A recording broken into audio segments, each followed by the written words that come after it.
dan menerima tanya itu Sabat yang palsu, ya, pengudusan hari Minggu, maka mereka pun dianiaya. Dan sebagai akibatnya banyak yang jatuh sebagai korban. Ya. Nah, saudara perhatikan, kembali kita lihat di dalam Wahyu 13 ayat 15, patung binatang itu berbicara juga dan dia bertindak begitu rupa sehingga semua orang yang tidak menyembah patung binatang itu dibunuh. Karena memang mereka akan membunuh karena tidak mengikuti ajaran mereka, tradisi mereka. Dan saudara sudah lihat sistem ini, ya, kekuasaan kepausan ini, dia telah melakukan penganiayaan kepada orang-orang Kristen, pengikut Yesus selama ribuan tahun.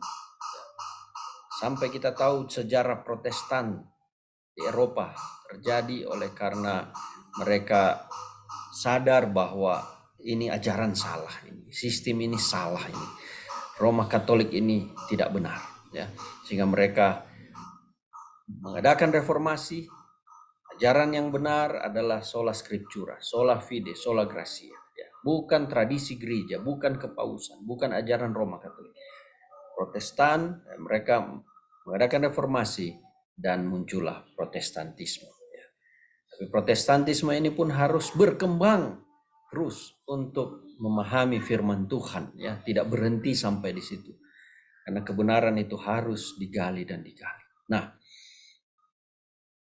kita sudah lihat bagaimana Roma Katolik ini telah menjajah atau menganiaya orang-orang yang hanya mau menyembah kepada Yesus, yang mau menuruti firman Tuhan. Mereka akan dibunuh, ya, disiksa sampai batas kemampuan manusia. Luar biasa kejahatan mereka. Namun sekarang ini mereka berubah sedikit karena sudah ketahuan Protestan sudah muncul, ya. Dan mereka merubah strategi untuk supaya dengan cara halus, cara lembut, seperti cara kasih sayang kepada dunia ini. Sehingga banyak manusia terkecoh. Mana mereka jahat, mana mereka baik. Ya, kita tidak melihat kejahatan mereka membunuh, kekejaman mereka saat ini. Ya, mungkin banyak orang tidak percaya ketika kita sebutkan. Tapi kalau orang Kristen yang tahu sejarah kekristenan sejak awal, kekristenan mula-mula bagaimana umat-umat Tuhan itu disiksa, dianiaya baik oleh Roma kepausan, Roma kekafiran, sampai diteruskan oleh Roma kepausan, ya. Umat-umat Tuhan dianiaya. Nah, saudara, apa yang dia sudah buat dulu, walaupun sekarang tidak nampak, tapi nanti kekuasaan itu mereka akan miliki, ya, untuk memaksakan penyembahan, ya, pada hari Minggu itu, patung binatang itu, istilahnya hari Minggu, maka yang tidak mengikuti ajaran ini, maka orang-orang itu akan dibunuh. Ya. Mereka hanya berkamuflase saat ini, hanya menutupi wajah mereka dengan topeng. Tetapi spirit di dalam diri mereka itu tidak berubah. Karena itulah doktrin mereka. Hanya situasi saja yang membuat mereka menahan diri. Satu kali nanti perbuatan mereka itu akan keluar lagi di akhir zaman, ya. Oleh karena apa? Oleh karena naga ini di belakang mereka yang telah memberikan kekuasaan kepada mereka selama ribuan tahun untuk berkuasa di dunia ini. Nah, sekarang Tuhan membalaskan kematian orang-orang kudus dan para nabinya yang telah dibunuh karena mereka menolak menyembah patung sinaga. Jadi ingat, yang hidup saat ini, yang Tuhan balaskan bukan orang-orang yang hidup dari zaman Adam sampai zaman sekarang terus dibangkitkan lagi. Tidak, yang mati ya sudah mati. Mereka dalam suasana kematian, tidak ada di mana-mana, ya. Nanti Tuhan akan bangkitkan pada waktu 1000 tahun di surga, ya, selama umat-umat Tuhan ada di surga 1000 tahun. Setelah itu mereka yang mati dibangkitkan, ya, kecuali ada kebangkitan istimewa sebelumnya pada waktu Yesus datang untuk orang-orang yang menikam Yesus, orang-orang jahat. Nah, yang hidup ini hanya orang-orang yang masih hidup sekarang ini. kemudian mereka menganiaya umat-umat Tuhan. Di masa penganiayaan nanti, masa pemaksaan, undang-undang hari Minggu akan dikeluarkan. Di saat itulah orang-orang yang masih hidup, yang mengikuti ajaran binatang, kepausan, dan undang-undang hari Minggu itu, mereka akan memaksa orang-orang untuk menyembah kekudusan hari Minggu. Orang-orang inilah yang akan dikenakan malapetaka oleh Tuhan, ya. Dan Tuhan akan balaskan kepada mereka atas penganiayaan yang mereka lakukan kepada umat-umat Tuhan. Sebelum mereka mati pada waktu Yesus datang, mereka harus terima balasan ini dulu. Pada akhir zaman, Kristus adalah satu-satunya harapan kita untuk keamanan fisik. Kembali lagi diingatkan, hanya Kristus satu-satunya keamanan fisik saudara. Ya, jangan pergi kepada yang lain. Jangan cari pedukunan, jangan cari hal-hal mistis untuk keamanan hidup saudara. Ya, jangan pernah bergantung kepada apapun di dunia ini, hanya kepada Kristus. Ya, Kristus adalah satu-satunya harapan kita untuk keamanan ekonomi. Ya. Bergantung kepada Tuhan, minta pertolongan kepada Tuhan, minta petunjuk, hikmat, akal budi. Bergantung kepada Tuhan di dalam masalah ekonomi saudara. Percaya kepada Tuhan, Dia akan memberikan pertolongan. Ya. Jangan bergantung kepada yang lain. Dan ketika kita melatih iman kita di saat ini, saudara akan kuat di masa yang akan datang.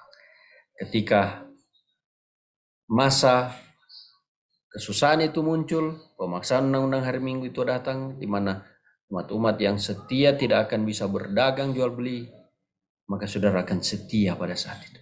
Kalau saat ini kita sudah terbiasa gagal, ya baru dibilang boleh nggak kerja hari Sabat,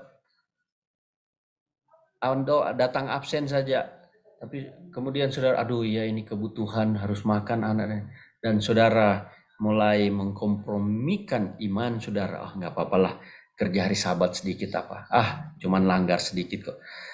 Karena untuk urusan ekonomi saudara menyerah iman saudara dan tidak bertobat saat ini, ya, maka saat yang sulit itu saudara pasti akan gagal karena tidak melatih otot iman saudara. Jangan pernah berspekulasi dengan iman.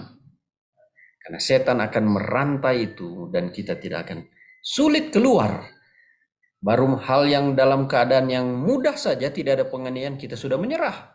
Apalagi kalau sudah penganiayaan.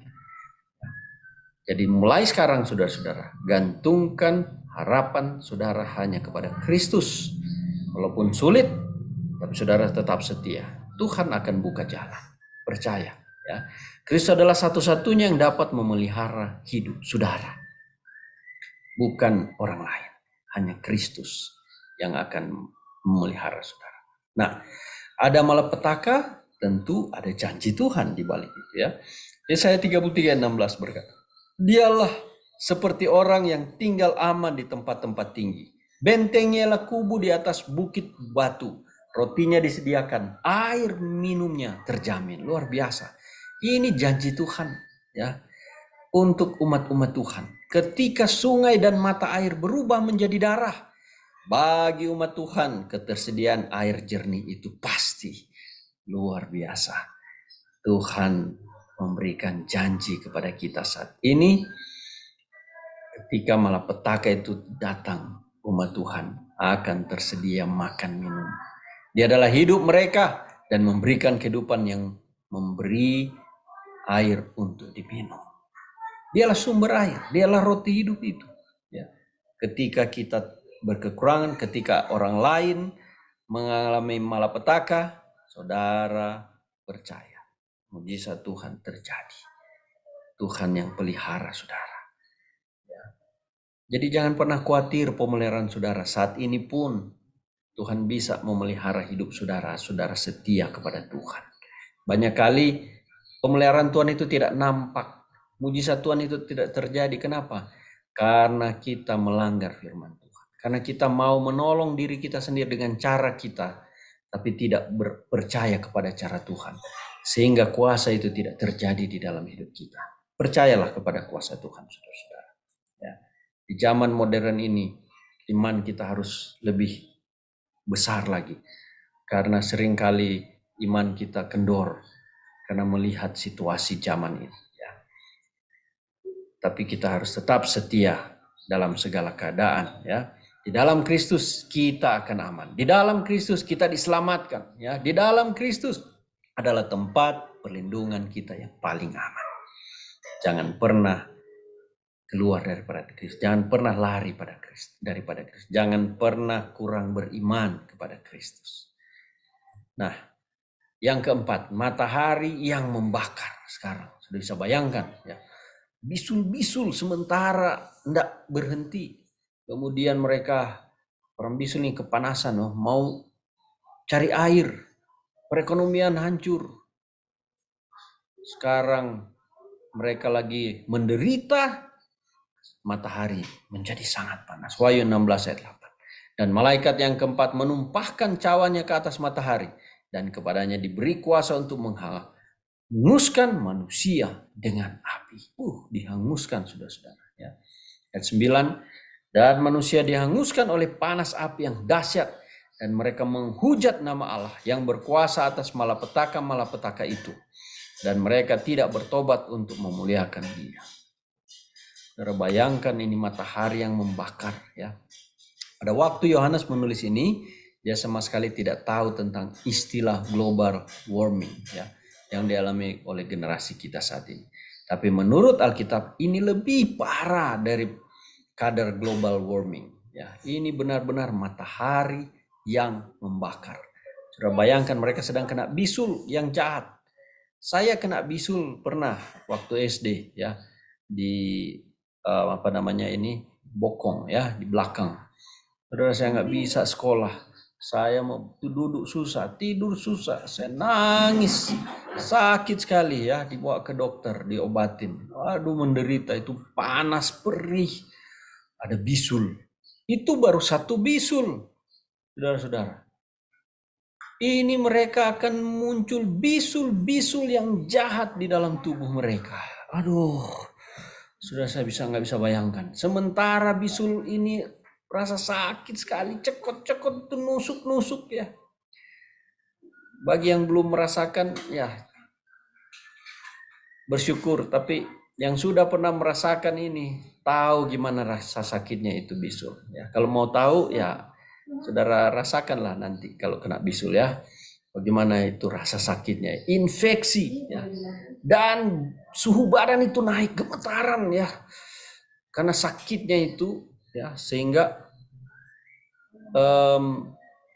suhu tubuh ini naik dan mereka kekurangan air minum karena semua air menjadi darah. Bayangkan sudah panas-panas, cekot-cekot, kesakitan, mau minum nggak ada air ya, semua air sudah menjadi darah, terpolusi, binatang mati ya kan. Kalau darah mana binatang bisa hidup, dan semua air nggak layak diminum. Kalau toh sampai terpaksa diminum, berarti mereka masukkan lebih banyak lagi kuman virus ke dalam tubuh. Karena sudah nggak tahan, sudah minumlah ini darah ini. Itu benar-benar darah, saudara, bukan air warna merah. Ya, itu namanya jus. Tapi kalau udah darah, benar-benar orang minum darah. Ya, Tuhan sengaja bikin itu air jadi darah. Saudara bayangkan kalau darah sudah berapa hari, apa terjadi, saudara-saudara? Itu busuk, bau. Tapi karena suka kesakitan terpaksa minum itu darah. Dan yang minum darah itu bukan sembuh, tapi lebih penyakit. Sekarang orang diare, tipes di mana-mana. Bayangkan kekacauan betul-betul terjadi. Dan belum lagi kerusuhan yang akan timbul akibat orang-orang berebutan mendapatkan minuman yang menjadi langka. Wah, dunia kacau balau, dan ini terjadi di seluruh dunia. Dan umat Tuhan hanya akan menonton apa yang mereka sedang alami ya. Kemudian ketika ada orang menyalakan keran, bukan air keluar tapi darah yang mengalir ya. Tapi meskipun wabah itu mengerikan dan menakutkan, keadilan Tuhan sepenuhnya dibenarkan ya. Tuhan adil pada saat itu kepada mereka. Sekarang matahari menyengat mereka semua. Ya. Sudah beban mereka demam karena infeksi bisul-bisul, haus karena kurang minum, dan sudah bayangkan kalau haus, ginjal kan kerja keras karena kurang air, ditambah matahari yang membakar, pasti penderitaan itu sangat-sangat parah. Ya. Tapi apa janji Tuhan bagi orang yang beriman? Sementara orang fasik binasa karena kehausan tanpa minum apapun kecuali darah. Yesaya 33:16 katakan, menjanjikan umat beriman bahwa dia akan diberi roti. Airnya akan terjamin. Puji Tuhan. Ya. Umat Tuhan, Raja Daud katakan tidak pernah akan meminta-minta. Ya. Tuhan selalu penuhi. Saat ini pun Tuhan punya janji itu benar, saudara-saudara. Janji ini mungkin terdengar seperti puisi saat ini, kemudian akan bernilai lebih dari kekayaan semua bank di dunia. Saudara, duit gak berarti saat itu ya. Orang lihat makanan dan minuman itu lebih dari semua harta yang ada di dunia ini, saudara-saudara. Nah, yang jadi masalah memang betul-betul orang-orang yang fasik ini sangat tegar tengkuk ya. Sudah seperti itu pun, karena memang mereka sudah tidak bisa bertobat. Karena mereka yang pilih sendiri. Sudah mengeraskan hati seperti Firaun itu. Ya. Seperti Raja Saul. Ya. Orang kalau sudah keras hati, mau apapun itu, ya sudah begitu dia. Ya. Wahyu 16 ayat 9b dikatakan, mereka menghujat nama Allah yang berkuasa atas malapetaka itu, dan mereka tidak bertobat untuk memuliakan dia. Sudah lihat? Kalau orang baik kan ketika dapat musibah dia, oh Tuhan, mungkin ini Tuhan ingatkan saya kepada Tuhan. Tapi kalau orang jahat enggak. Biar saat ini pun ketika dia mengalami kesusahan malapetaka, malah dia hujat Tuhan. Malah dia buat dosa. Jadi seperti itulah yang terjadi, saudara-saudara. Ya. Malapetaka mengungkapkan bahwa mereka telah mempercayai sumber yang salah. Malapetaka mengungkapkan bahwa mereka telah mempercayai sumber yang salah. Ditulah keempat matahari membakar mereka.